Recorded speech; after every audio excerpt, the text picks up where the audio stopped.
La realización de este programa ha sido posible gracias a Hay House, una editorial internacional que ayuda a la gente a transformar su vida con libros, cintas y regalos que informan, arrojan luz e inspiran. Su página web es www.hayhouse.com. Espero que este programa profundice en la comprensión de cómo nuestros pensamientos modelan la manera de vernos a nosotros y al mundo, y en la del entendimiento del gran poder que tenemos para vivir de la forma más completa posible. Profesor Wayne Dyer. Thoreau lo expresó de la siguiente manera. Dijo, nuestra verdadera vida es cuando estamos despiertos en nuestros sueños. Emerson, una de las personas a las que reverenciamos, que vivía aquí en Concord, dijo que lo que antecede a toda acción es un pensamiento. La energía que uno tiene para crear lo que quiere está en los pensamientos.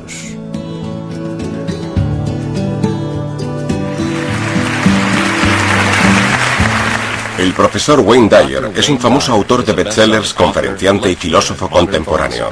Es doctor en psicología orientativa y es la gran figura del pensamiento transformacional en Estados Unidos. Gracias. Muchas gracias. Hay una solución espiritual para cada problema. Es una afirmación muy pomposa, pero este programa me encanta. Probablemente el lugar en el que nos encontramos sea el más adecuado para hablar de este tema. Estamos en Concord, Massachusetts, en la iglesia First Parish. Si miran aquí arriba, a mi derecha, hay un balcón en el que se sentaban Ralph Waldo Emerson y su familia cuando era niño los domingos.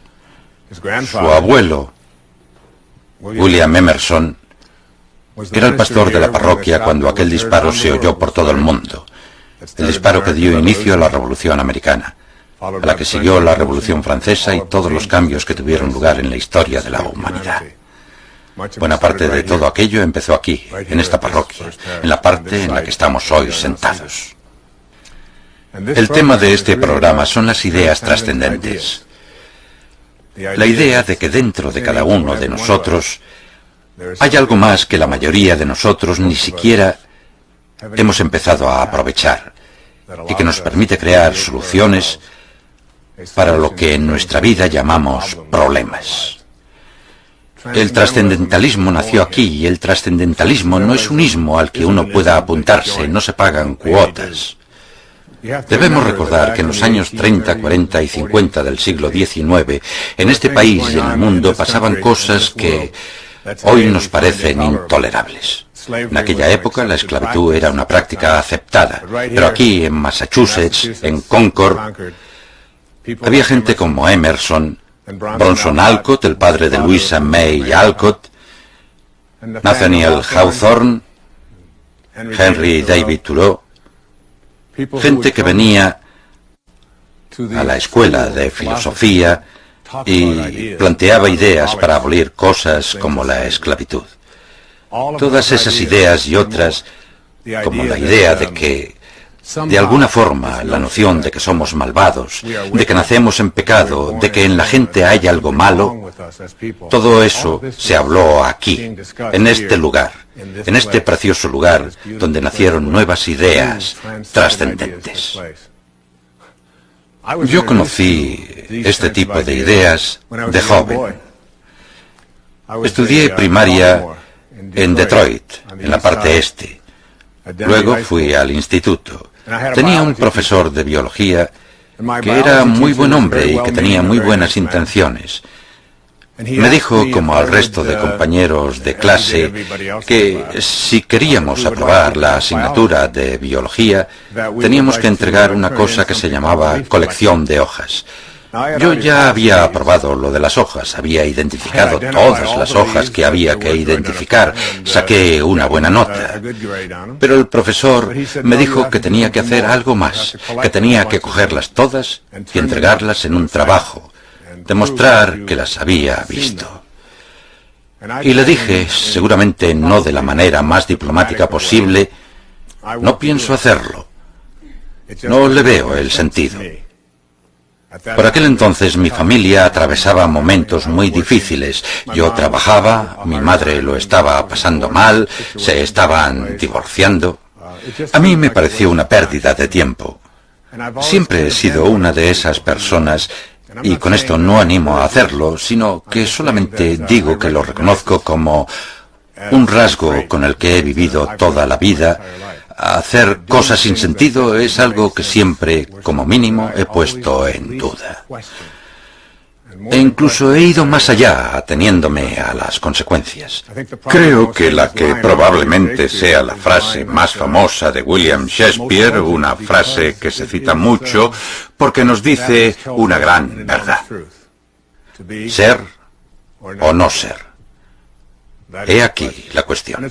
Creo que es algo con mucha fuerza y muy importante que uno debe preguntarse, ¿seré o no seré? Pero las frases que la siguen son incluso más elocuentes.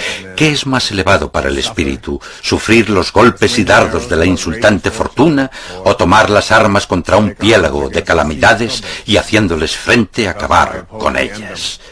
Uno debe siempre preguntarse eso. Creo que es lo que yo hacía, aunque entonces no citaba a Shakespeare. Pero sabía que hacer cosas que no me parecían bien, que no tenían sentido, o que solo se hacían porque todo el mundo las hacía, no me cuadraba. Y cuando le dije a mi profesor de biología que no lo haría, me mandó al despacho del director. Estaba allí, sentado en un banco que se había ido desgastando generación tras generación por culpa de alumnos como yo, que esperaban para ver al director. Esperé y esperé, el lunes, el martes, el miércoles, y por fin, el jueves me acompañaron al despacho del director. Me dijo que todo el mundo tenía que hacer la colección de hojas y que yo no era mejor que nadie. Y que si no la hacía, en verano tendría que volver a hacer biología. Pero durante los 3 días que pasé esperando a que el director decidiera qué pasaría conmigo, había libros para leer. Esperaban que, de alguna manera, incluso aunque no los leyéramos, por el hecho de sentarnos al lado, como Moisés, adquiriéramos algún conocimiento.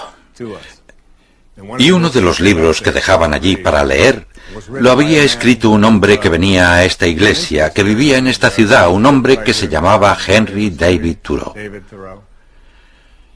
El libro se titulaba Walden o la vida en los bosques. Me leí Walden e iba de la naturaleza, de la veneración que debíamos sentir por todo lo natural, pero al final de esa edición había un ensayo también de Thoreau. El ensayo se titulaba La desobediencia civil. Y me gustaría recomendar a todos los que dirigen escuelas que si tienen niños que desobedecen y a los que quieren llevar por el buen camino, no les hagan leer a Thoreau. Y tampoco les pidan que lean el ensayo de Emerson sobre la independencia personal, que también estaba al final de aquella edición. En ese ensayo se hablaba de la importancia de posicionarse respecto a las cosas que a uno le parecen insensatas, de no encajar, de no ser lo que todos te dicen que tienes que ser. Para cuando fue jueves y tuve que entrar en el despacho del profesor, me sentía un filósofo estadounidense. Sentía que era alguien al que todos tenían que reconocer. Alguien sobre quien se habían escrito libros y no alguien a quien se le pedía que hiciera una colección de hojas. Entonces tenía una novia que se llamaba Mary Jo. Mary Jo era una de esas personas a las que llamamos empollonas. Era de las que no solo hacían la colección de hojas, sino que hacía un índice. Las clasificaba por colores, pedía hojas de eucalipto a Australia, hasta se ofreció a hacerme el trabajo. Y yo le dije, no, es cuestión de principios. No tiene ningún sentido obligar a la gente a hacer algo solo para que encaje y sea como el resto. Y esa fue mi introducción al trascendentalismo. Thoreau se convirtió en alguien por el que sentía mucha admiración. Y Emerson, al que se considera el profesor de América, por él siento un gran respeto. En ese ensayo, Thoreau dio una definición maravillosa del éxito. Escribió, si avanza usted con seguridad en la dirección de sus sueños, si intenta vivir la vida que ha imaginado, dará con un éxito inesperado en tiempos normales. Siempre ha sido mi definición favorita de éxito. Avanzar con confianza, tomar las decisiones que tienen sentido para uno, ser independiente de la opinión de los demás, confiar en lo que llevas dentro. Estoy aquí para esto. Oigo una musiquita dentro de mí y debo dejar que salga. Y muchos no lo hacemos. Cuando digo una solución espiritual para cada problema, quiero que todos los presentes me hagan un favor, si son tan amables. Quiero que se señalen a ustedes mismos. Todos, señálense un momento. Miren alrededor y vean cómo está la gente. Vean que nadie hace esto. Ni una sola persona en toda la sala hace esto. ¿Y por qué? Porque lo que somos no está aquí. Lo que somos, ¿qué es lo que hay aquí? ¿Y a dónde han señalado todos? Al corazón. Shakespeare de nuevo lo expresó así. Ve a tu pecho, llama y pregúntale a tu corazón qué sabe. ¿Qué sabe? Para mí, escuchar a nuestro corazón representa el acercamiento a la solución espiritual de todos los problemas. Hay 3 palabras en el título de este programa: espiritual, solución y problema. Me gustaría detenerme brevemente en cada una de ellas y en lo que significan para mí. Centrémonos primero en la palabra problema. He estado estudiando algo durante algunos años y lo que he estudiado se llama un curso de milagros. Un curso de milagros es una colección muy interesante de escritos brillantes. Creo que si el mundo se rigiera por ellos, quizá tendríamos muchísimos menos conflictos y luchas de los que tenemos entre nosotros, entre países, en la familia, etc. Una de las frases con las que di leyendo un curso de milagros me impactó muchísimo. Y no he podido quitármela de la cabeza. La frase es la siguiente: no tiene ningún problema, solo cree que tiene un problema. No tiene ningún problema, solo cree que tiene un problema. Nuestros problemas, las cosas que llevamos dentro de nosotros, si pudiéramos reconocer que lo que llamamos problemas, da igual lo que sea, y no estoy aquí delante de ustedes en la televisión diciéndoles que las preocupaciones económicas a las que se enfrentan todos los días, que las peleas a las que se enfrentan en sus relaciones, si podrán o no soportar las preocupaciones y retos relacionados con la salud, todas esas cosas de nuestras vidas a las que hemos etiquetado como problemas. Quiero que recuerden dónde están. No están en lo que les rodea, están aquí dentro. Y todas ellas representan algo que yo llamo energía. Uno de mis personajes favoritos del mundo entero, y no solo porque era un gran científico y pensador, sino también porque era una persona muy humanitaria, se habría encontrado muy bien aquí, en Concord. Se llamaba Albert Einstein.